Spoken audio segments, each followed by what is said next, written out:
সুপ্রিয় দর্শক আসসালামু আলাইকুম। কেমন আছেন সবাই? আশা করছি যে যেখানে আছেন ভালো আছেন এবং সুস্থ আছেন। সবাইকে স্বাগতম জানাচ্ছি আমার আরেকটি নতুন এপিসোড দেখার জন্য। আমি আজকে আপনাদের সাথে শেয়ার করছি খুবই মজাদার এবং খুবই টেস্টি একটা সুইট রেসিপি, যার নাম হচ্ছে সুজির জামুন।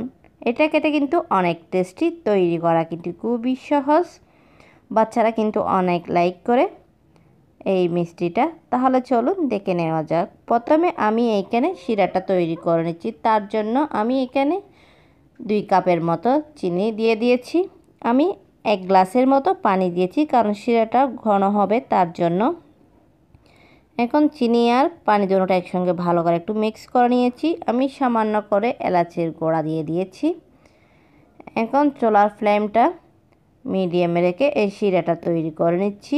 আমি এখানে সামান্য করে জাফরং দিয়ে দিয়েছি। শিরাটা প্রায় ঘন হয়ে গেছে। এখন এটা একপাশে নামিয়ে রেখে দিয়েছি। আমি এখন ডোটা তৈরি করেছি।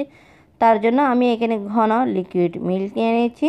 এখানে আমি 500 গ্রামের মতো লিকুইড ঘন মিল্ক নিয়েছি। এই দুধটা কিন্তু আমি আগে থেকে জাল করে ঘন করে নিয়েছি। এখন এখানে 3 টেবিল চামচের মতো মিল্ক পাউডার দিয়ে দিয়েছি। সবগুলো একসঙ্গে ভালো করে একটু মিক্স করে নিয়েছি। আমি 1 টেবিল চামচের মতো ঘি অ্যাড করেছি। এখন ঘিটাও ভালো করে দুধের সঙ্গে মিক্স করে নিয়েছি। এখন এখানে 1 কাপ সুজি দিয়ে দিচ্ছি। সুজিটা আমি ভালো করে একটু দুধের সঙ্গে মিক্স করে নিচ্ছি। দুধটা কিন্তু হালকা গরম হয়ে গেছে। দেখেন, আমি এখানে মিষ্টিটা ব্যালেন্স করার জন্য সামান্য করে লবণ দিয়ে দিয়েছি। যারা মিষ্টি খাবারে লবণটা পছন্দ করে না তারা স্কিপ করতে পারেন। দেখেন, সুজির একটা ডো তৈরি করে নিয়েছি, সফট ডো। এটাকে আমি নামিয়ে ভালো করে একটু মতে নিচ্ছি। এই সুজির ডোটা মতা হয়ে গেছে।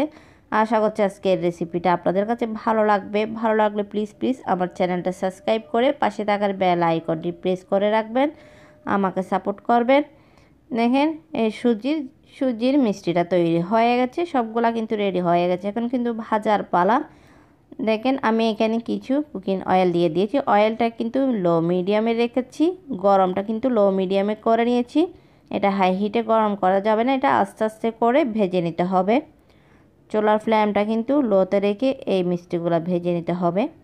দেখেন, কিছু মিষ্টি ভাজা হয়ে গেছে। এখন উঠিয়ে আমি এক পাশে রেখে দিচ্ছি।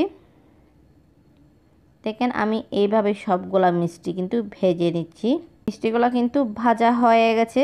আমি মিষ্টিগুলা একটা বাটিতে নিয়ে নিচ্ছি। এখানে আমি একটা বাটিতে সবগুলা মিষ্টি নিয়ে নিয়েছি। এই সুজির জামুনগুলা খেতে অনেক টেস্টি। আপনারা একবার হলো বাসায় ট্রাই করবেন, তাহলে বুঝতে পারবেন এটা খেতে কতটা টেস্টি। আমি যেই শিরাটা আগে তৈরি করে রেখেছিলাম সেই শিরাটা এখানে দিয়ে দিয়েছি। মিষ্টিটা কিন্তু গরমই আছে, শিরাটা ঠান্ডা। দেওয়ার পরে আমি ভালো করে নেড়েচেড়ে সবগুলো একসঙ্গে মিক্স করে দিয়েছি। এই মিষ্টিগুলো কিন্তু শিরার মধ্যে দেওয়া হয়ে গেছে। এখন এটা 5 মিনিট রেস্টে থাক।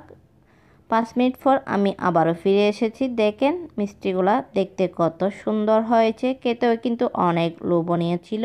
এই মিষ্টিগুলা কিন্তু রসে ভরপুর, খেতে কিন্তু অনেক টেস্টি। এই সুজির জামুনগুলা এটা খেতে আসলে অনেক টেস্টি। বাচ্চারা কিন্তু অনেক লাইক করে এরকম মিষ্টি খাবারগুলা। আশা করছি আপনারা একবার হলো বাসায় ট্রাই করবেন। আর আজকের রেসিপিটা আপনাদের কাছে কেমন লেগেছে অবশ্যই কমেন্ট করে জানাবেন।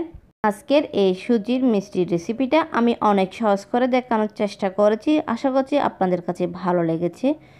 দেখেন কত জুসি হয়েছে এই সুজির মিষ্টিগুলা।